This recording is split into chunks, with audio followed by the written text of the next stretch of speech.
श्री शिवाय नमस्तुभ्यम आप सभी को। आज मैं बताने जा रही हूँ आपको दूसरे दिन की कथा का सार।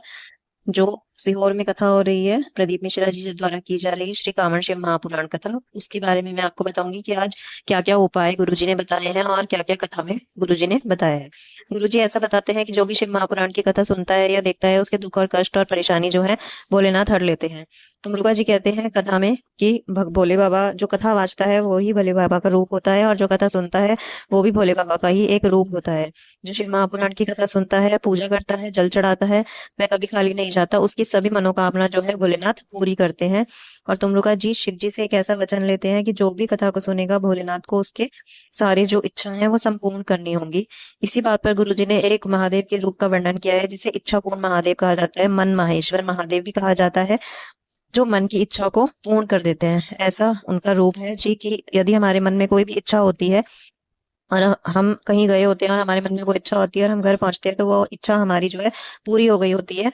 मन की जो बात होती है वो भोलेनाथ जान लेते हैं और इस इच्छा को पूरी कर देते हैं, उसे ही इच्छा पूर्ण महादेव का रूप कहा जाता है।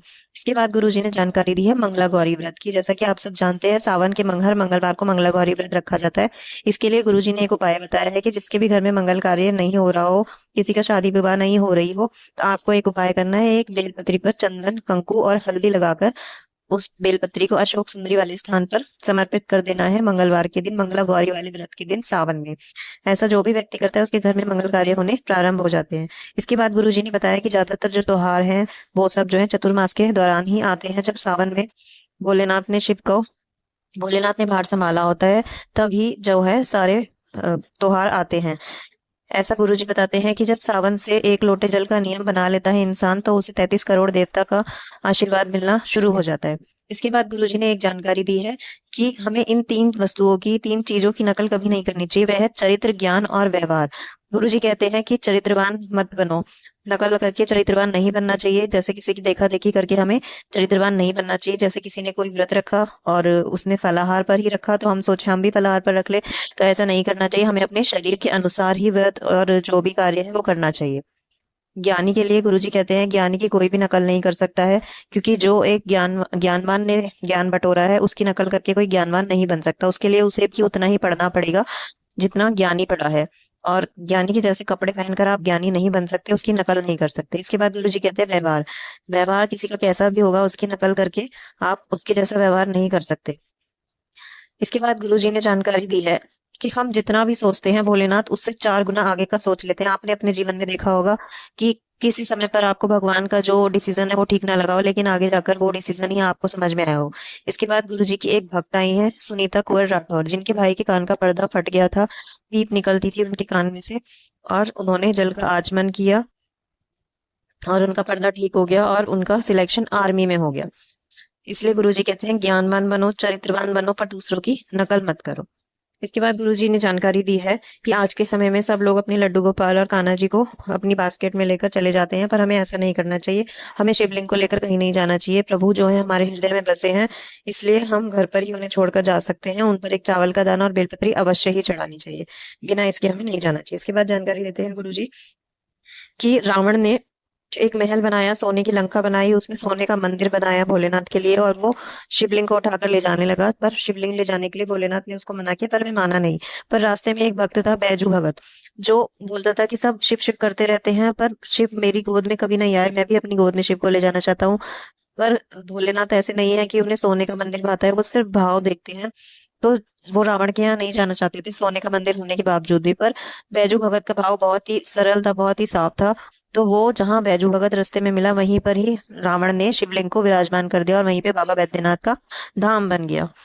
इसलिए कहते हैं कि भगवान को सोने चांदी के लोटे या सामग्री नहीं चाहिए कोई भी, उन्हें सिर्फ भाव चाहिए। उन्हें आप 2 लोटा जल समर्पित कर देंगे तो वो भी काफी है। ऐसा नहीं है कि आपको भोलेनाथ को पूजा करने के लिए बहुत सारी सामग्री की आवश्यकता है। आपके पास जो भी अवेलेबल है, ऐसा गुरुजी ने बताया, आप उससे पूजा पाठ कर सकते हैं। और आपका मन सच्चा होना चाहिए और आप एक पवित्र इंसान होने चाहिए। इसके बाद गुरुजी ने एक भक्त की कहानी और बताई जिसका नाम माही था। वो दिन भर अपने घर के काम, बच्चों को पालना और घर के काम में बिजी रहती थी, व्यस्त रहती थी, तो वो मंदिर नहीं जा पाती थी। मंदिर ना जाने के कारण वह क्या करती थी, रास्ते में जो भी लोग निकलते बढ़ते थे, मैं उनसे कहती थी, तुम शिव मंदिर गए थे क्या? तुम मुझे वहां से प्रसाद के दर्शन करा दोगे? तुम्हें जो प्रसाद मिला है, मैं उस प्रसाद के दर्शन करना चाहती हूँ। उसको अंदर से बहुत ज्यादा यह रहता था कि मैं प्रसाद देख लूं अगर मैं मंदिर नहीं जा पाई तो। वो पूछती थी, क्या तुम जल लाए हो? मुझे जल के दर्शन करा दो, बाबा के जल के। सिर्फ वह इतना ही चाहती थी। इतना चाहने से ही उसके जीवन में इतना बदलाव आ गया कि जब उसके बेटे बड़े हुए तो उसका, वो बहुत ही गरीब थी, जब उसका बेटा बड़ा हुआ तो उसका बेटा एक राजा का दामाद बन गया और वहां का राजकुमार बन गया।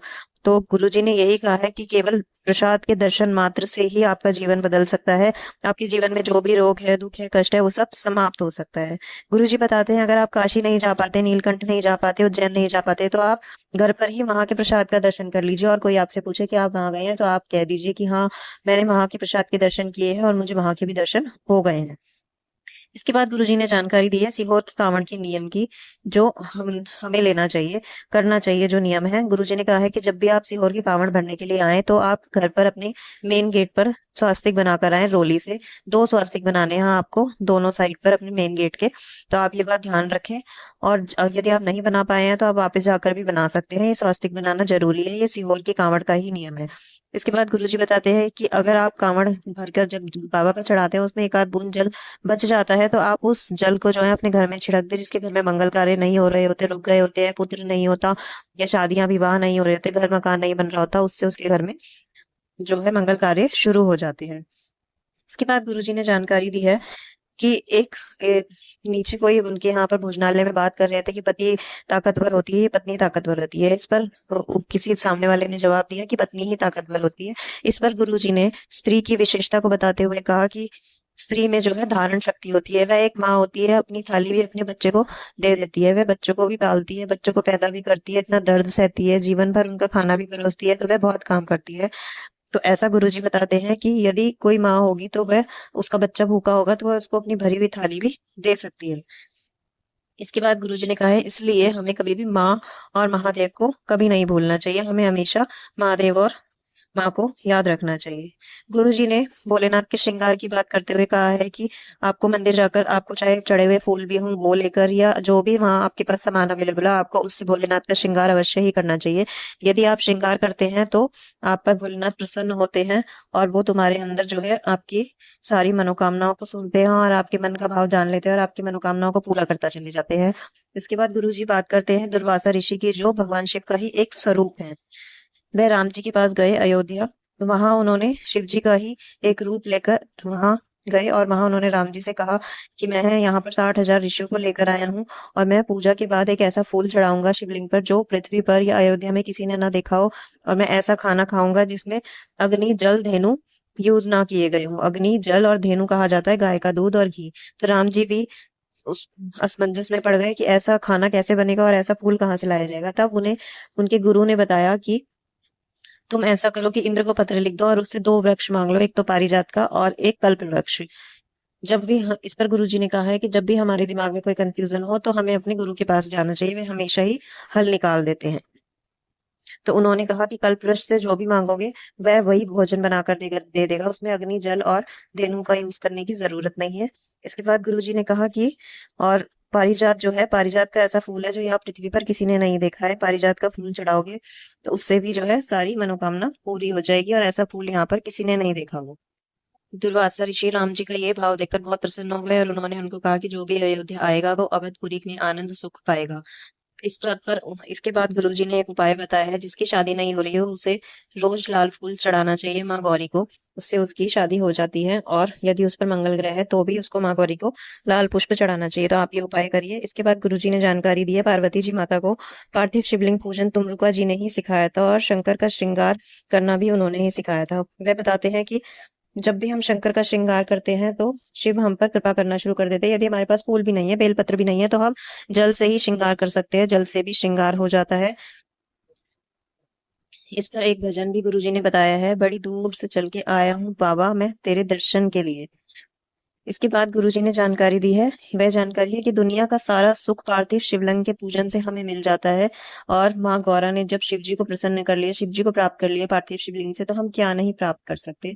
इसलिए आप भी पार्थिव शिवलिंग रोज बनाइए और रोज शिवलिंग का पूजन कीजिए और भोलेनाथ का श्रृंगार भी अवश्य ही कीजिए।